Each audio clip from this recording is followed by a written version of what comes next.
रणवीर सिंह की नई फिल्म धुरंधर का ट्रेलर आया और इंटरनेट पर तो जैसे मतलब एक तूफान ही आ गया। तूफान से भी बढ़ के। हमारे पास एक YouTube वीडियो की स्क्रिप्ट है जो ट्रेलर आने के सिर्फ 30 मिनट के अंदर बनाई गई थी। सिर्फ 30 मिनट में? तो आज इसी पर बात करते हैं। ये जो जबरदस्त माहौल बना है, ये असली है या सिर्फ एक बहुत ही स्मार्ट मार्केटिंग का कमाल है?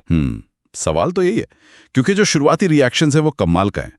स्क्रिप्ट लिखने वाले का जोश तो मतलब देखने वाला है। हाँ शुरुआत ही होती है ट्विटर पर आग लग गई है और रोंगटे खड़े हो गए जैसे वाक्यों से। ट्रेलर देखते ही 10 में से 8.7 की रेटिंग दे दी। बिल्कुल, ये सिर्फ तारीफ नहीं, ये एक तरह का ऐलान है। और उसने कुछ खास पलों को पकड़ा भी है, जैसे रणबीर का वो दाढ़ी वाला लुक। हाँ। और वो जो पागलपन भरा ट्रांसफॉर्मेशन है। हाँ वो कमाल था। और अक्षय खन्ना की एंट्री, वो सीन भी बहुत दमदार लगा, बहुत। और बैकग्राउंड में हनुमान काइंड का संगीत, उसने तो जैसे पूरे माहौल में जान डाल दी। पर सबसे ज्यादा चर्चा तो उस एक डायलॉग की हो रही है, बिगाड़ने का वक्त आ गया है।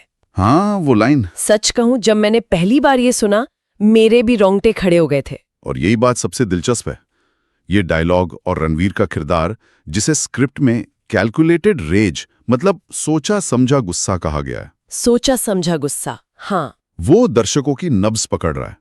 ये सिर्फ एनिमल जैसा अंधाधुंध गुस्सा नहीं है। अच्छा। इसमें बाजीराव जैसी एक शान और एक मकसद भी दिखता है। शायद दर्शक अब सिर्फ हिंसा से ऊब चुके हैं, उन्हें एक ऐसा हीरो चाहिए जिसका गुस्सा जायज लगे। सही बात है। और आपने कहा कि ट्रेलर ने दर्शकों से सही तालमेल बिठाया है, ये चीज सोशल मीडिया के आंकड़ों में साफ दिखती है। बिल्कुल। #धुरंधर ट्रेलर भारत में नंबर 1 पर ट्रेंड कर रहा था। और एक ऑनलाइन पोल में तो 72% लोगों ने इससे पहले ही ब्लॉकबस्टर घोषित कर दिया।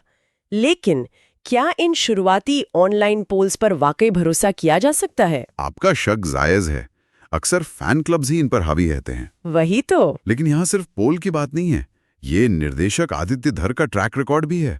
उरी और आर्टिकल 370 के बाद हाँ, लोगों को उन पर एक भरोसा है। एक भरोसा है कि वो जो बनाएंगे वो दमदार होगा। लेकिन हाँ, सब कुछ परफेक्ट नहीं है। अच्छा। स्क्रिप्ट में एक जायज आलोचना भी उठाई गई है संजय दत्त को लेकर, कि उन्हें एक बार फिर विलन के तौर पे टाइप कास्ट कर दिया गया है। वही, जैसे ही कोई बड़ा विलन चाहिए संजय दत्त को याद कर लिया जाता है। ये बॉलीवुड की पुरानी आदत है सेफ खेलने की। बिल्कुल। और कुछ और चिंताएं भी हैं, जैसे फिल्म की अफवाहों वाली लंबाई 3.5 घंटे। 3.5 घंटे? आज के जमाने में जब लोगों का ध्यान कुछ ही सेकंड्स का है, ये तो बहुत बड़ा जुआ नहीं है? ये बहुत बड़ा रिस्क है।